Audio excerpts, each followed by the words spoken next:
Good morning students. Last lecture में हमने देखा था अबाउट क्रिस्टल लैक्टिस और वहाँ से उसके यूनिट सेल। ओके, हम कंटिन्यू करते हैं now from unit cell.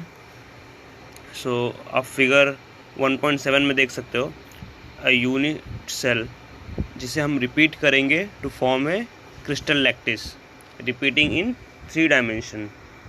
Okay, so how a unit cell is chosen. तो देखिए लिखा हुआ है normally that cell is chosen which has perpendicular sides of shortest length. ठीक है, ऐसे एटम को देखना है जहाँ से most of time, not always, perpendicular sides यानी जो नेक्स्ट एटम होगा वो उसके परपेंडिकुलर होगा और शॉर्टेस्ट डिस्टेंस में होना चाहिए। ठीक है, और सिंप्लीफाई हो जाएगा, आगे देखते हैं कैसे। ठीक है, इन 2 डायमेंशन हम इसे पैरेललोग्राम देखते हैं। पैरेललोग्राम आपको पता होगा parallelogram with sides A and B. Sides A and B meaning 2 different length and angle are between them. सिर्फ 2 डायमेंशन में। ओके, 3 डायमेंशन में it will be cubical, tetrahedral. ठीक है, ऐसे शेप्स चेंज होंगे। तो फिगर 1.8 में देखिए आप कि 2 डायमेंशंस में ये कैसे है। फर्स्ट फिगर हम देख सकते हैं A and A with 60 degree angle. Okay, similarly A B with 90 degree angle and so on. ठीक है, इनमें इन 5 फिगर्स को आप देखिए और कोई डाउट होगा तो I will able to clear them. Okay,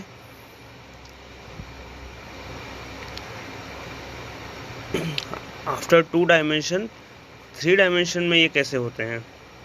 ठीक है, एक यूनिट सेल 2 डायमेंशन में will be a parallelogram with different sides and angles between them. In 3 dimension it will have 3 edges, say A, B and C, and angle between them. Figure 1.10 देखिए, A, B and C ये may be and may not be perpendicular to each other होंगे, and alpha beta gamma जो आप देख सकते हो angle between each side. Alpha is angle between B and C, beta is C and A, and gamma is A and B। ठीक है, तो इन एंगल्स और इन साइड्स की लेंथ पे डिपेंड करेगा हमारा 3 डायमेंशनल यूनिट लैक्टिस का shape. Okay,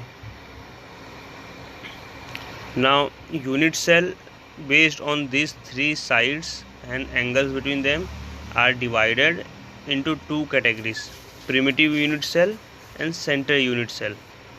primitive unit cell वो यूनिट सेल जिनके सिर्फ कॉर्नर्स पे एटम्स होते हैं। ठीक है, that are called primitive unit cell। and centered unit cell, देखो नाम से पता चलता है it is centered, so somewhere apart from corner के साथ में कहीं किसी सेंटर में भी यूनिट सेल होंगे, एटम्स होंगे। ओके, तो first one is body centre unit cell. Body centre unit cell जो यूनिट सेल का शेप होगा उसके सेंटर में 1 more एटम्स, आयन और molecule will be present. Corners में तो होंगे ही, साथ में उनके उस शेप के सेंटर में भी होगा। This is called body centre unit cell. Face centre unit cell, इसके अंदर बॉडी के बीच में नहीं, ईच फेस यानी ईच साइड के सेंटर पे। ठीक है, जैसे फॉर एग्जांपल एक क्यूब इमेजिन करोगे आप, तो क्यूब के ईच साइड जो होगा, ठीक है, वो एक रेक्टेंगल होगा, उस रेक्टेंगल के सेंटर में। End centre unit cell, third one is end centre unit cell. इसमें कोई भी 2 अपोजिंग साइड के सेंटर में होगा। फेस सेंटर में हर एक फेस के सेंटर में होगा, यहाँ पे कोई भी 2 अपोजिंग साइड के सेंटर में होगा।